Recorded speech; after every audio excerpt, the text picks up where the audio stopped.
right, hello, let's get to it. First, thank you, Lawson, for following or subscribing. Yes, subscribing. It's not really subscribe. Following, okay? Following my YouTube.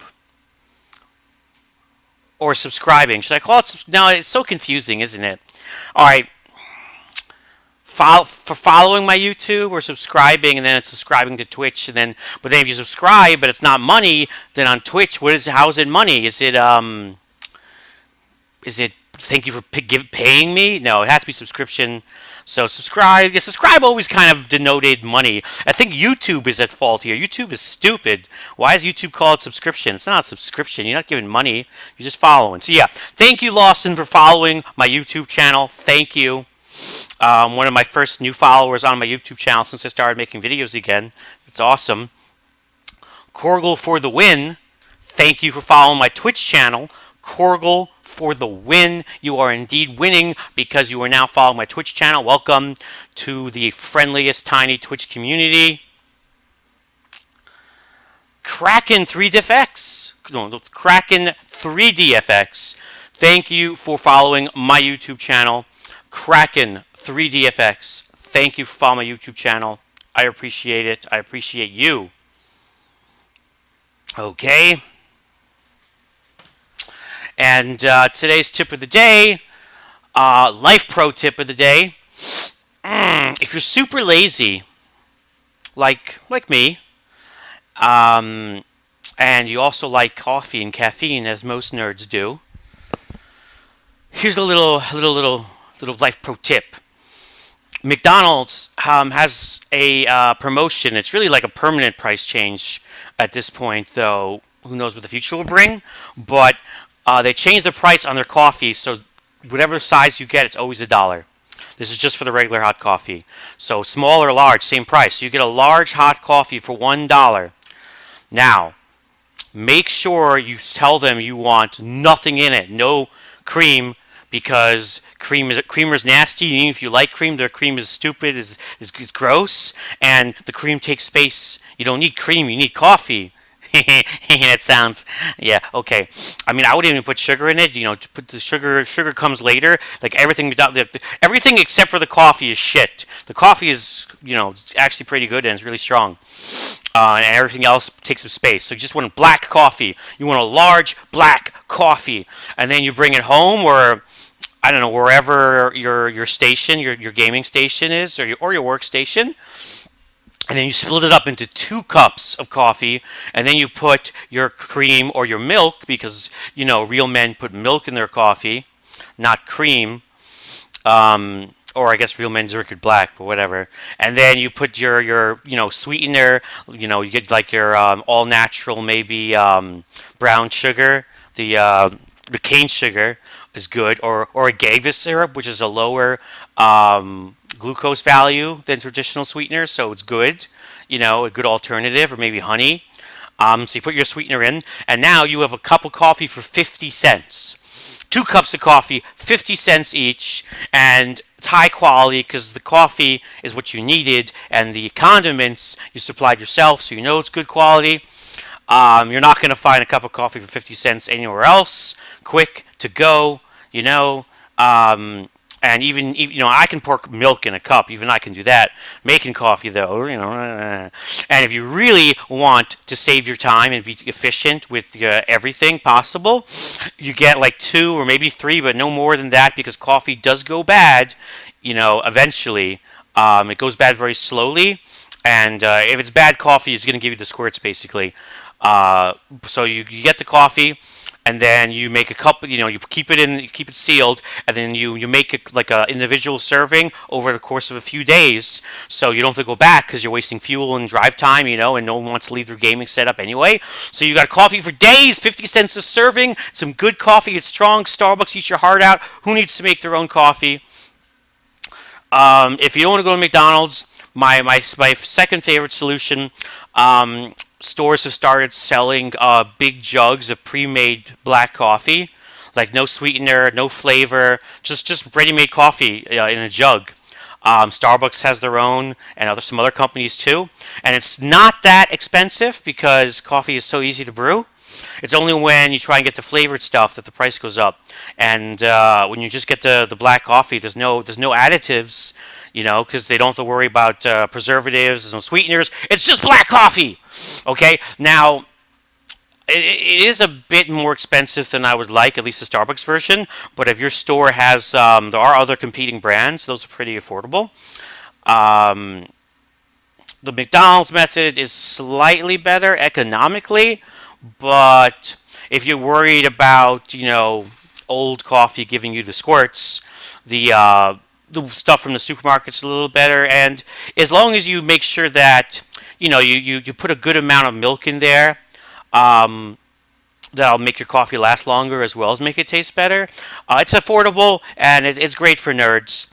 And it's expensive. Even the Starbucks jug, it's like $5 for like a half gallon or something. It sounds expensive, but you see all these gamers drinking the Monsters and the Red Bulls. That shit is so expensive. Maybe if you're a big live streamer or something, you get it for free. But normal people, who are paying for their Monsters and their Red Bulls, that it is so much more affordable, even to get ready-made coffee as opposed to buying those energy drinks. Not to mention, energy drinks have way more sugar, and they're carbonated. They melt your teeth. They have phosphoric acid, like if they're a soda. Um, go coffee. Don't go for the energy drinks. So yeah, so that's my tip. You want caffeine. You don't want to make coffee because you're lazy, because you suck at it. You don't have a coffee maker because you're in a dorm, because you're in your mom's basement. Either the McDonald's dollar large or the pre-made jug is a good alternative. And that was today's life tip. Okay, so what I want to talk about today. And a side note. I've been playing Baldur's Gate on stream. The Baldur's Gate Enhanced Edition, and the Enhanced Edition's really good. Beamdog did a great job. However, there were a few, not that many, but there were a few quests in Baldur's Gate that is what we call unfinished content. There's even like 2 or 3 quests where you actually can start them in the base game, and they never really go anywhere because no company ever has enough time to do everything they want. And 1995, 2025, it's the same thing. There's always going to be little bits and pieces on the cutting room floor. So I kind of thought the Enhanced Edition would wrap some of those up, and they did tweak. I read that a few of those things were taken care of, but there are still some cut quests that they didn't restore, which I understand because technically it's new content. If you want to look at it that way, even though it's restoration, they're not. It's not a patch. It would require them to change the game in a way, and then probably were reluctant to do that. Like one quest in particular, you can start it and then it just ends, and that always irked me. So there was a mod called the Baldur's Gate Unfinished Business Restoration mod. Fantastic mod, and all it does is they dig deep in the game files to find unfinished, unreleased content, and they finish it and they implement it. And that mod includes the quest in particular that was unfinished and really bothers me, which I'm not naming for spoiler reasons. And apparently, like Baldur's Gate came out 1,000 years ago. There are people still modding it, and they've even been updating their mods to work with Baldur's Gate Enhanced Edition, which is crazy. So the unfinished business mod, it was updated like 5 months ago. No, like 8 months ago, something like that, to work with Enhanced Edition. So I installed it, but I kind of fucked up. I didn't do my research quite properly. And there was one step you're supposed to take before you install mods in the Enhanced Edition because of the way the Enhanced Edition, especially if you have the expansion Dragonspear, which of course I do, it changes the way the files work, so you're supposed to do an extra step. I didn't do it, so I kind of fucked up my my game. I mean, not completely destroyed, but I fucked it up enough so you notice that things were screwed up. And in order to ensure 100% that I could fix it, I had to do a complete wipe, uninstall, and reinstall, so I kind of lost my save and progress and stuff, which sucks. Yeah, but good news. I wasn't really feeling the Inquisitor anyway. I was trying to play a Paladin because Baldur's Gate really is kind of lined up for good playthroughs and good characters, but I just hate it. I fucking hate Paladins, man. I hate Paladins. Even if I'm trying to be good, I can't be that good, and so I wasn't. And plus, I think he was a little underpowered at low levels because I'm playing at Throne of Baal difficulty, and you need like Maximus Aurelius min maxing cheese for that Throne of Baal. Holy shit, is it hard? And Mr. Inquisitor just was not carrying. He needs to carry. So I guess this is an excuse to start over, which kind of works because I wasn't really happy anyway. But yeah, so I did my research, and I did it right this time. As far as I know, at least, it seems to be working properly. And also, while I was at it, another silver lining, I installed the Baldur's Gate Unfinished Business mod, which is probably the best and most important mod you need to install.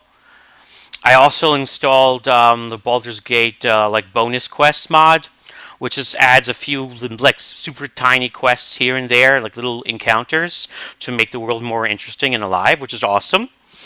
And I also installed the XP cap remover because XP caps are for suckers. I mean, even when I played Baldur's Gate originally many years ago, I also had an XP cap remover. If you don't cheese it up and you just play through the game, but you play through every little aspect, everything, you will only gain like an extra 2 to 4 levels over the cap, so it's not crazy huge or game breaking. It just I just hate when XP becomes worthless. The idea of a level cap in the game, I find repugnant on an almost moral, ethical level. And if you're going to have like a level cap in a game, the developers better make damn sure that you won't reach it unless you do some crazy cheese or like grinding. Like you should never hit the level cap just by doing all the content without trying to find respawns or something.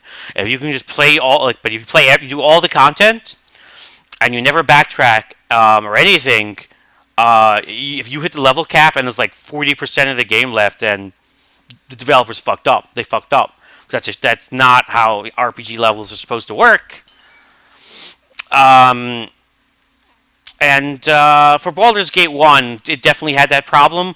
Tales of the Sword Coast increased the level cap, which is the original expansion, but there's a lot of respawning, even if you try to avoid it in Baldur's Gate, and XP kind of rains from the sky, so you will hit the level cap, and I don't like even it's almost just like a mental thing. Like you'll beat the game, as I said, like 2 levels higher, which does not mean that much, especially since the Uber abilities and so forth are not quite implemented. So it's just like hit points increases, but I like it. So it kind of worked out. I think it's going to work out for the best that now we're playing Baldur's Gate Extended Edition with like the 2 best mods plus the XP cap remover. There were some other mods, but I don't want to change the game. I just want to play the ultimate complete version of the game, and that's always how I look at modding. So like there was some like kind of the total revisions and conversions and things that added all sorts of shit, and then there's like the banter packs and the romance packs, and it's like I don't need to add, I don't know, freaking romance mods, but I think these 2 mods will make it a lot more interesting, and I gotta figure out how we're gonna what class I'm gonna play now. But this research that I did made me think of today's topic, and it's funny I say this this video is already 20 minutes long, and here I am talking about like now I'm going to get to what I'm talking about. But there are websites that you should have like on speed dial or on your favorites list as a gamer. there's some really great resources out there for people playing lots of games, old games and new games or whatever. For Steam fanatics like myself, and people don't know them. People just rely on, I don't know, Wikipedia and some message boards. So I'm going to show you guys some really good websites that you should be aware of. And so here we go. Okay. Oh my, I'm not big faced man anymore. Hopefully I won't show any porn. Okay, the first website I want to show you is Nexus Mods. Nexus Mods is a really good website. Actually, let me move my camera so you guys can see like the links. Nexus Mods is a fantastic repository for modding. Specifically, they're really great for Bethesda games because Bethesda games have that utility, that tool set, that engine builder, whatever, that lets you basically remake the whole game, and those files can be huge. So like Steam can barely handle them. So that like any Bethesda games, definitely check Nexus Mods. Nexus Mods also has some good moderation, so you're not going to find too crazy of mods, because there's some seriously scary sick shit out there. I mean, there are like strap-on dildos and dildo swords and like animated prostitution, sex, slavery mods on Nexus, but they do have limits. And you're like, if that's what they allow, what are the limits? I'm not even going to talk about the crazy shit, and I'm not going to name the websites that you can go to get the crazy shit. You can find it if you want, but Nexus is good. The one thing I don't like about Nexus is that they're almost a little too tough when it comes to making sure people don't like troll or be toxic on the message boards or like in the comments for mods. And they ban people like really easily, and sometimes they'll ban modders that make amazing mods, and then they can't update their mods anymore, and the website loses this fantastic modder because they were mean. Like some of the best modders are assholes, and I almost wish that Nexus would kind of just put up with the assholes, because they make such great content, like tortured geniuses, crazy artists, and they also have a no-nonsense policy for like stealing assets and copyright, and that's fine. Like I understand, of course, they have to do that because Nexus is so visible and like official almost that they have to respect copyright or risk getting their site taken down. I also like Nexus because if you want to support Nexus and no longer get ads without having to use ad block and feel like you're doing something for the modding community, they offer a lifetime membership where you pay once and you're a permanent supporter. And I'm a sucker for lifetime memberships. I hate shit you got to pay monthly. So like I would never consider it otherwise, but I love the idea that you pay once. So I became a lifetime member maybe 2 years ago now. And it's great, I never see ads, and it's not because I ad block. And I feel like I'm a financial supporter for life, one-time payment.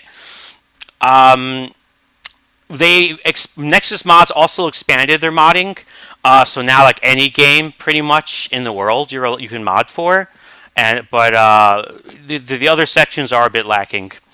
Really, Nexus is for like Bethesda games, Witcher games, Souls games, and maybe like XCOM or Darkest Dungeon. All the other sections are pretty stark, but you're not going to get a virus on Nexus Mods. It's heavily moderated, and it's very respectable.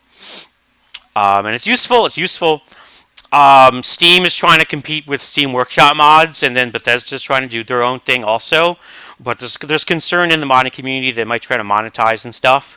So people like to keep things on Nexus Mods when possible. Plus, Nexus Mods has huge files that other modding sites might not be able to support. Okay, moving on. This is another great website that I want to show you. This is from Giant Bomb. This shows you all video games on the PC that supports the Xbox 360 controller. Very useful. Very useful if you want to play with your gamepad. I know some people find gamepads sacrilegious, but some games are just better, like freaking Dark Souls, for example. And just nice to have options. So yeah, this is a huge list of all the games that you can do plug and play. No XPad or bullshit. I mean, you plug in your controller and it just works. It just works, as our friend Mr. Hines. It just works. It just works. So it's still being updated. I had this site bookmarked for like 3 years now, and it's still being updated. It's great. So it's Giant Bomb, Xbox 360 controller support. You see the link there. Yes, I could I know people are already saying put these links on the video. I'm not going to. You know why? Because I'm fucking lazy, okay? Pause the video and type it in, bitch. Alright, so yeah, this is a really good site. I really suggest it. I also want to show you this site. This was like one of the first websites I ever followed when I got into this is the first website I kind of discovered, I should say, when I started looking for useful information. This is the big list of third-party DRM on Steam. Really, really important, useful website if you play games on Steam. This is an amazing website. I actually have a link for this even on my freaking Twitch page. Well, not on my Twitch plays. The bot, my bot will link it. But yeah, this is PC Gaming Wiki, big list of third-party DRM on Steam. Wow, you know how hard to remember. So what this is a curated community webpage that lists all games sold on Steam that have additional DRM of any kind, aside from just being, aside from just requiring you to install Steam. And that even includes games that have multiplayer that require you to just have an account somewhere. For example, GameSpy, which was a thing, 90s kids will get this. Like back in the day, GameSpy was a company that cheap ass game studios would hire them to handle the multiplayer servers. So you have to have an account with GameSpy to do the multiplayer. Of course, now GameSpy's out of business, so games that require GameSpy you can no longer do multiplayer for, and some of those games are still on Steam. So this website lists even account-based DRM, just requiring you to have an account somewhere, and it lists, things from multiplayer only. It even has a list of games that used to have DRM but were removed, or games that have it but it was disabled, and it breaks it down in different kinds of DRM. It explains what the different kinds of DRM are, so you can make a decision whether you want to allow certain kinds of DRM, and it's a fantastic site. I check it every other week, or before I'm purchasing a big name, a AAA title, to see just in case. Just because a game on Steam doesn't say de novo or something doesn't mean it doesn't have it. It just means that when they were, whoever's in charge of the product page on Steam never fucking bothered to put it on. There are games that use de novo that it's not listed. God Eater, for example. God Eater 2 just recently came out on Steam. Uses de novo, not listed on the page at all. I bought God Eater 2. I got it refunded because I went to Steam refunds and I'm uses de novo. I didn't know. I refused to use de novo. Give me my money back, and they did, even though it was after the 2 weeks. So praise Gaben. I love you, Gaben. You're the best. But yeah, so this is a very important webpage. Very important webpage. This will also list all the games that use Games to Windows Live, which is very important because a lot of them never had it patched out, and those games are broken and unplayable now because Games to Windows Live is dead. For example, Bulletstorm is a fucking mess right now, and they're re-releasing it in a remaster, the new Bulletstorm, where they're removing it, but they didn't fix the old version because they want you to buy the new version, and there's no discount whatsoever for getting the new one. So fuck you, Cliffy B. Fuck Cliffy B. Anyway, the next website I want to show you is this is a alternative modding website. It's not nearly it's not curated at all. So there might be skeevy. I mean, there's not like porn on here, but some of these mods may be broken. Some of them may use, copyrighted assets or whatever. Um, and this is where mods for other games besides Bethesda games used to be before Nexus allowed other games besides Bethesda games onto the Nexus. And I'm not saying this is like, a hive of scum and villainy, to quote Star Wars. It's just, it doesn't have the extreme moderation that Nexus has. And if you're really desperate for a mod or looking for mods and you don't see it on Nexus or something and it's like an older game, you could check out Moddb, another website right here. And here, I just found this page recently because, I spend my life looking at games because I'm a compulsive game researcher and I have no life whatsoever and I have lots of free time. So I just found this webpage recently. Did you guys know? Did you know? Did you guys know? Did you guys know that Steam is not technically DRM? What am I saying? What am I trying to say here? Well, let me explain. When how games, when sometimes you buy games on Steam and they'll require you to go online to authenticate with Steam or whatever. That's optional with the game publisher who put it on Steam. Like when they put a game on Steam, Steam gives them the option. Do you want to use like our standard issue Steam DRM, which is why a lot of people put their games on Steam because it's like, the standard, not offensive, safe DRM, and that's why there are games on Steam, they're not on GOG, right? But not everyone says yes. And if if someone puts their game on Steam and they say, you know what, I don't even need the standard Steam DRM, I don't need any, then what happens is there is no DRM. So when you buy the game and you download it, it's not connected to Steam. You could install the game separately, and it just runs. You never need to go online. It's not really. It's integrated in that it's in your library, but it doesn't require Steam. So once you buy it and download it, it's independent of Steam. Completely DRM-free games are actually possible on Steam. Most companies don't do that for many obvious reasons, but some companies are just too lazy to even bother, or some companies just, don't want to, or maybe it's cheaper. Maybe you got to pay extra for the Steam DRM package. So this website right here lists all the game on Steam that are actually DRM free to the point where you don't even need to run Steam once you buy and download them. So it's called Steam Wiki List of DRM free games. Mostly old games and shitty games, but there are some pretty good games on here that you'd be surprised. Now, I don't really worry like Steam is like I'm fine with Steam as a standard issue form of DRM. That's why I use Steam, but it's still nice to know what games, you don't actually need to go online to validate or whatever. So this website could be useful, and there's the link, Steam Wiki DRM free games. Okay, now, if you own or plan on ever playing or owning Baldurs Gate, Icewind Dale, or any freaking Infinity Engine game, and you might want to mod them, then you need to check out the Gibberlings 3 net, and PocketFlame.net. Those are the two premier and pretty much only mod websites for all Infinity Engine games, including Enhanced Edition stuff. And there are some fantastic mods I talked about earlier, right? These are the two websites you want to go to.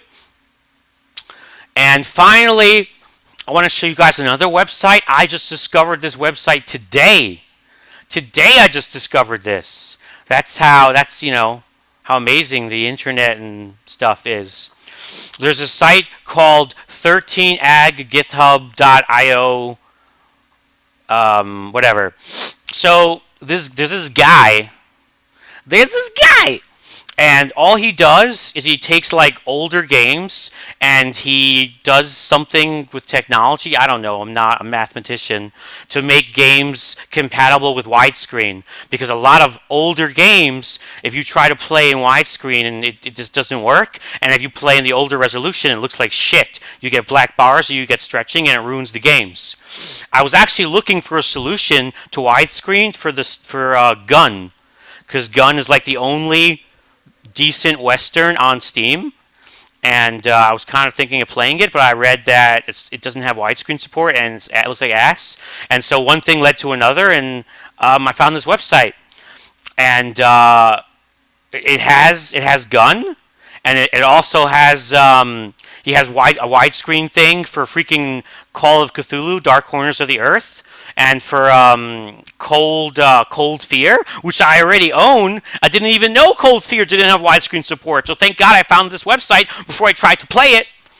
And this guy just slowly updates games on request. He has like a patron. I don't know. Patron sounds better.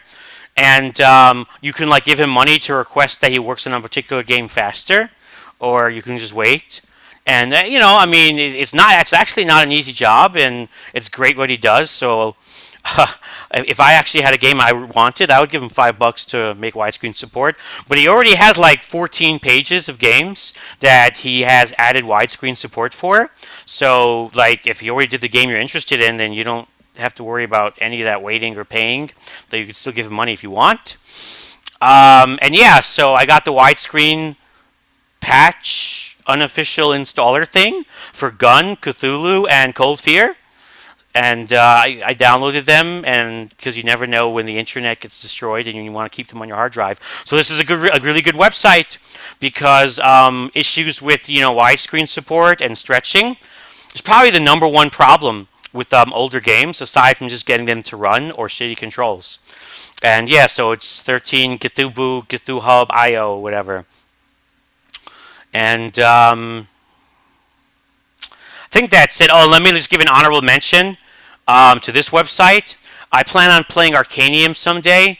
And whenever you're going to like play a game that you got on Steam and it's like an old game or something, always see if there was unofficial patches. There usually are. So Arcanium was a Troika game that was released as a buggy, unfinished pile of shit, but it had amazing potential, and over like a million years, people have released this amazing unofficial patch. And without the unofficial patch, you literally cannot play Arcanium, without trying to kill yourself, and you'll probably blue screen your computer. It's like unplayable without it, but with it, it's amazing. And other examples of unofficial patches that you should look, like for example Temple of Elemental Evil, which is no longer on Steam but it's on GOG, unplayable without the unofficial Circle of 8 patch. Also Vampire the Masquerade Bloodlines, also from Troika, because Troika cannot do Q&A for shit, but people love that game, but without the unofficial patch it's just a mess. So yeah, always, like, when you're going to play a game or get a game that's like really big in scope and it's old, just do a quick Google search for like unofficial, whatever the name of the game is, patch, and see if there's something out there, because it really, really makes the experience so much better for a lot of these half-finished games, and so forth. And yeah, and so those are the websites I wanted to show you, and they're all really good websites that you should have bookmarked, and just check them occasionally. Just do not trust, or better yet, as they say, trust but verify. Trust but verify.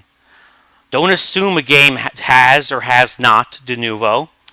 Don't assume a game is functional or patched or has widescreen support. Investigate. Don't assume a game has gamepad support. So, I mean, there are even games that have plug-and-play gamepad support, but half the buttons don't work. For example, Oblivion. If you get Oblivion on Steam, because Oblivion's really old, you plug in your Xbox 360 controller, it works technically, but like half the buttons don't do anything. So it doesn't really work. You need to get like XPad or something. So it's not. It doesn't work. It doesn't work. It's not really. It doesn't really work. So that's why you have all those websites. And yeah, so that was what I wanted to show you guys today. As always. Oh, and I wanted to mention I was doing something new today. Now, as you guys know, I'm always experimenting with like different kinds of ways to record, and I'm always trying out different ways to enhance content. So what I was doing previously for these videos is recording them and then starting my stream. But it feels weird just talking to myself. Plus, I like lose an hour. But it's much better to just record and upload to YouTube directly than to like clip from Twitch, which is a pain in the ass. But today, for this video, I'm trying this new thing where I stream and I hit record at the same time, because apparently OBS can do both. And then you can hit stop recording when you're done with the video, and it stops recording, but you're still streaming. So technically, it's the best of all the many worlds, I think. So assuming this goes well, we'll start doing that in the future, where I'll start to stream and then I'll record if I'm going to record any YouTube content. So that way, it's a great filler for people to trickle in, you know, when you start streaming. And I don't sit there talking to myself for an hour and losing streaming time. And if people want, they could see the recordings live. So that's what I just did. Now I'm going to hit the stop recording button and we'll see what happens. All right, and happy St. Patrick's Day, I guess, where everybody and nobody is Irish.